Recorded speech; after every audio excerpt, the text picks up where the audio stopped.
there must be some hidden agenda by these guys who are the ruling class.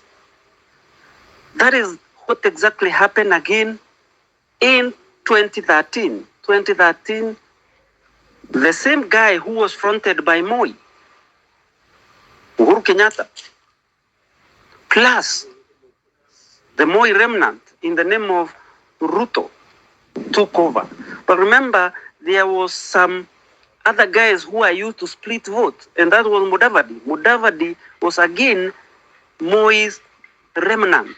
He was used to split such that Raila could not make it towards the highest seat on the ladder. And that is what happened. So we can see again the same thread repeating itself. Look at what happened last general election. Uhuru, and I keep on repeating this, that Uhuru was not for Raila. Uhuru was for his friend, a friend that they came far with him, or they have come far with him. Since when he was given the mantle by Moi in 2000, all the way, they only came to part ways, technically or shortly after the crashes. You know, that is the time that they were somehow not working together. But after that, it's actually lasted 2 to 3 years, because by 2010, these guys were calling each other. You know, they were trying to see how they can work together.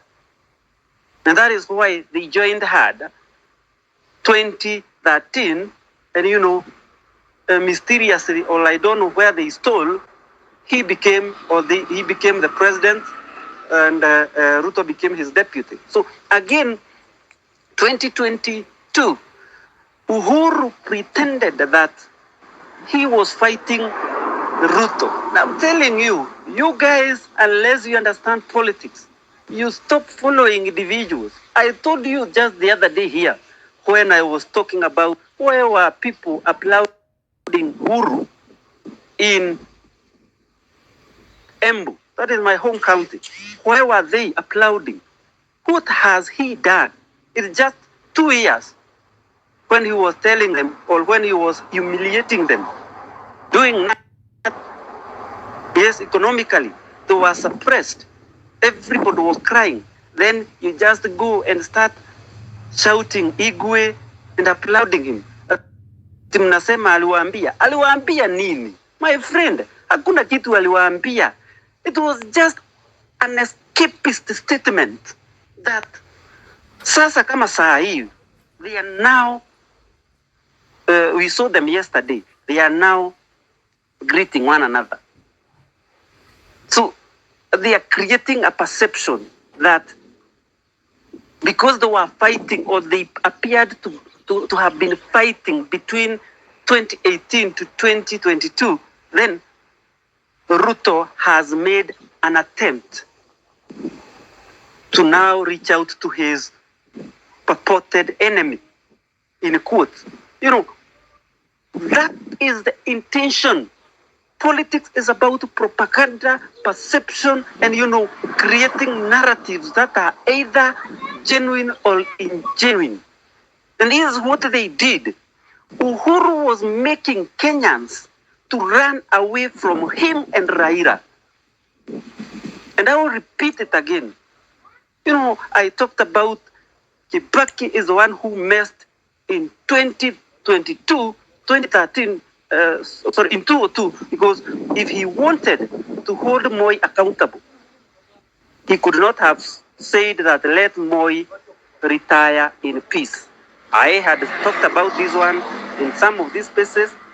When he made that statement, that is the time he allowed any other person who will come after him, after Moi, to do what he wants with the government, to corrupt, to steal, to kill, because he knows after it all, somebody will come and protect him. Somebody that is part of the regime. And you know, Kibaki was doing that because he was part of Moi, and therefore lazima angealau Moi retire in peace because Moi ni mtu wake. You see? Now, back to where I was.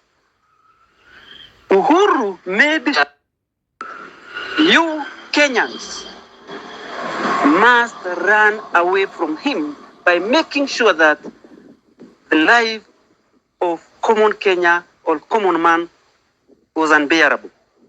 By ensuring everything skyrockets. There is a research which was done just the other day, and between 2020 and 2022, manufacturers made astronomically ensured that the prices of the prices of edible oil went high with a whopping 40%. In fact, the one that we were buying at 300 per liter was supposed to cost 220, because they had colluded with Uhuru's government and Ruto, because Ruto was working together with Uhuru. They had colluded with these manufacturers, make sure that, and exporters, make sure that these things go high so that people hate Uhuru and any other person that he is fronting. You see? So Kenyan hated Uhuru and any other person he was fronting because of the policies that, in quotes, because there were policies that were just engineered for the purpose of 2022 general election. So Kenyans hated Uhuru and Raila, or Uhuru and whoever he was fronting, because they feared the policies that Uhuru was progressing are going to be the same, that the person that he was being fronted by the same Uhuru will. Then, in fact, to their surprise, Uhuru was expecting Ruto to win with overwhelming numbers. Ruto himself. Yes? I think you back to the desert. There is a lot of wind on your part. Can you get me now? Yeah, the submissions are good, but the wind is giving a lot of, I don't know how to explain. So let me widen a minute. Yeah, wide up. Then you can maybe be in a position to speak where you're like centered. Exactly. So Uhuru made sure that Kenyans hate him. And once we did hate the guy, automatically we were to the other side. And that is what Kenyans did. In fact, they are surprised. They were expecting Ruto to win with overwhelming numbers. But it was very close. Now, you don't know whether he cooked the few numbers for him to win. Now, again, look at the tactic they are using, that he is purporting to go and shake hand with this guy. To our eyes, he is shaking hand with his former enemy. Now, he won't unite with the enemy. There is no closer friend to Ruto than Uhuru. In fact, Ruto is closer than his colleagues in terms of friendship. These are guys who own shares and project together. They own shares and project together. So when they come to purport to us on a camera that they are together or they are shaking hands, I'm telling you, we are again duped. Let me wipe by saying this, that Uhuru is also expected to shake hand with one Kidule Kidiki. In the next 1 month or so, or even Doesn't matter how long it will take, but they'll also shake hard. Reason being, he wants to split some numbers going to 2027 to favor Ruto. And this guy, once is favored, automatically he is likely to be elected, or is likely to, cook some numbers, because he'll purport that I have some support from Mount Kenya, and as you can see, Uhuru is with me. So that is ideally what they are trying to do. But that cannot sell to us fear. We have to understand as Kenyans that if we cast our vote in large number without having that notion that our numbers are going to be stolen, let's vote in large numbers come 2027. Let's give ourselves so many Gen Zs and Gen X, millennium. Let's give ourselves so many numbers in parliament such that this guy will have nowhere to hide going to 2027. Even if he attempts to steal, it is going to be very hard for him. So Kenyans, I like to end at that particular point as I yield my mic. Thank you so much, Mau. Yeah, and thank you for also understanding me because ulikuwa kwa kelele. I'm so sorry I had to cut you down, but thank you a lot. I do appreciate your submissions, and I think you're a learner of history. Uko na miaka ngapi? No, I'm just joking. But I do enjoy how you have a history and a backup of literally everything. So thank you. I appreciate. I can see John. Ameinua mkono karibu unaumia. So John, the mic is yours. Then I think you give it to Royal or Kadi through it. I'm a millennial. Ah, really? Unaongeanga kama babu yangu. I'm joking. Sorry. John Ceremony, the mic is yours. Oh, so thank you. Mama, actually, a lot of what you've said makes sense because I've always wondered why BBI was set up the way it did. It was set up to fail. And, these people, they're not dumb. They have all the lawyers in the world. They had the Attorney General at that time to advise them on that issue. But the way the thing was set up, rookie mistakes in such a way that it was meant to fail. So a lot of what you say, I would agree with. I think it makes much sense.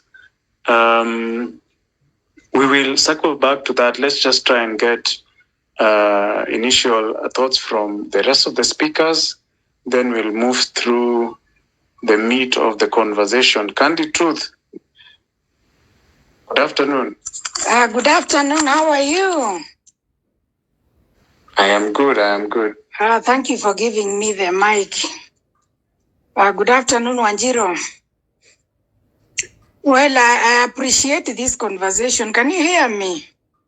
Yes, we can hear you. Good morning. I appreciate this conversation, and I'm very glad that as young people, you are talking and continuing to talk. And maybe to begin with, as I've always said, I'm Gen X, but mimi niko na nyinyi Gen Z kufa na kupona. I know and I'm convinced deep in my heart that you are the true genuine voice that really will liberate this country. No matter how things turn east or west, mimi nimekufa na Gen Z. Well, I know the theme of our conversation is Gen Z versus KANU.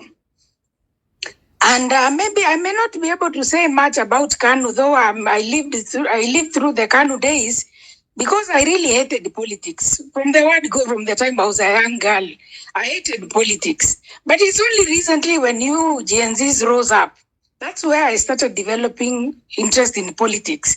Because at least for once in a lifetime, I'm hearing voices of people who are talking sense, people who are really want to liberate this country, and people who are really seeing objectivity and how Kenya should be run.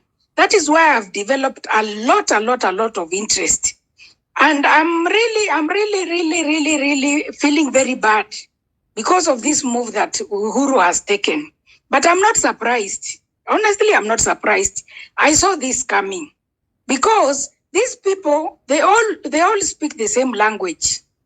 They are not, it has never been about Kenyans. Let me tell you the truth. It has never, ever been about Kenya. They always fight. They always come into power, fight to come into power because of their own interests. Because even right now, I know Ruto went to talk to Uhuru about these MOUs they always talk about. It's always about around them. And I know that even, I mean, they would even be willing to kill even their own tribe people for them to remain in power. And mostly, I believe for Uhuru, he wants to protect, lately, from GNZ, and of course, there's been a lot of talk of, how they are going to jail the corrupt, how they are going to stop corruption and all that. And all these folks they're all threatened because they have ill-gotten wealth around them. They have built empires, big empires around corruption. And they must, all of them, come together to really be able to protect their empires and to protect their children and what have you. But as a Gen Z, I would really want to urge you young people here listening, please don't give up. Don't lose hope. It is not over and it will never be over. I believe and I have strong faith within myself that you are the people who will take over this country. And you are the people, the young people, who will really bring sobriety to our country. You are the people who will bring sanity back to this land. So don't give up. It does not matter even if now there are three giants together now against us. But one thing I believe is that this war is not our war. It's God's war. Because what you children have been agitating, you've been agitating on virtues, on values that really are endear to God. Because all you are agitating for is good governance, transparency, accountability, justice. And these are things that endear to God. You're not self-seeking. You even put your life to the line. Most of you have died. You've been tormented. You've been thrown into cells. You've been abducted. But look at you. You are still in these spaces. You have not killed. Your hope has not been killed. You have not given up. You are still fighting. So I just want to encourage you that this is not your war. It's God's war. And even their joining together is testament enough that this is God's war. Because God wants to put all of them in one basket and kick them all out. Because they are our enemies. These kingpins, they are the enemies of Kenya. Because time and again, year after year, they gang up together and mobilize the locals on tribal lines and make people vote against this tribe and that tribe. Make people vote against the people they hate. You know how stupid we are as Kenyans. Imagine voting out like we voted out, like in Mount Kenya. People voted out Ruto to punish Uhuru. What kind of stupidity or reasoning is that? And even time and again, people like the Mount Kenya, people have always voted against Raila because they hate Raila. What kind of reasoning is this? But I thank God, you Gen Zs, you are our eye openers. Please don't shut us out, because you opened our eyes. Empower us also to continue opening the eyes of other Gen Z, Gen Xs, and also, what do you call them, boomers and all that. Because you are our eye opener, and I can assure you, macho inafunguka. Tunaona mwangaza, tunaona mbele, tunaona tumekuwa katika ujinga na upumbavu mwingi sana, wa kutumiwa na hawa politician kuvote their interests, actually not the interest of Kenyans, their own tumbos. We've been voting their own tumbos. And thank God even for you young people. You know, like some of us, like me especially, I've always been against this church thing. And especially when they've ganged up against politicians. Because these politicians use the church, they use the kingpins analogy to really convince and sway voters. And time has come up, and you people have helped us to really voice out. Yes, we've been seeing that the church has been used in one or another, but it has taken your courage, your boldness to speak out against what the church, the way they are being used, the way they are taking money to be blinded, to be swayed this way and that way. And that is why I believe you are God's voice. So don't give up. Continue fighting. My only prayer, my only desire is, what can you do to really come together? Because yes, as much as I know the politicians are dividing you in order to rule, but what can you do to really pull together? So that at least even if you are going to raise, tuwe na one presidential candidate wa Gen Z. Tuache hii mambo ya huyu ana pull this direction, this direction, this direction. At the end of the day, as much as you mean well, this thing inaweza kuwa itakuwa ngumu. So what can you do to really, as Gen Z, so that if you are calling for protest, sometimes you call for protest, there are people who are not interested, there are people who are even dissuading others from going to protest, unlike the way you started. When you started, when you would call for protest, you'll all go out. So a lot has happened here in between. So my only prayer and desire is, what can you do to pull together again, so that all these influencers, Merix, Kanifa, and all that, they are in one basket. And also, as much as you are bold people, why don't you call out those people who are trying to, wanajaribu kupotosha hii Gen Z? Because kuna watu wanakona self-interest. Tuambiane ukweli. Why can't you call them out? Maybe even call them as, mobilize the other influencers and call this person and tell them to stop what they are doing. Because they are confusing the Gen Z. And the Gen Z, you mean well. You mean well. I really love the course that you've taken. I'm with you 100%. So let us continue praying. Let us also involve God in this. I'm not saying we involve church. I'm saying we involve God, because God is alive and well, and He exists, and God hates slavery. God hates oppression. And this battle is against the people of Kenya, against the oppressors. It's against the people of Kenya and against the slave drivers, because the slave drivers already mnaona wameingia kwa kakundi yao. So sisi na Mungu wetu tutapigana, na Mungu atatupea ushindi, sio kwa nguvu zetu, lakini kwa nguvu zake. Mbarikiwe sana, and let us continue fighting. God bless you.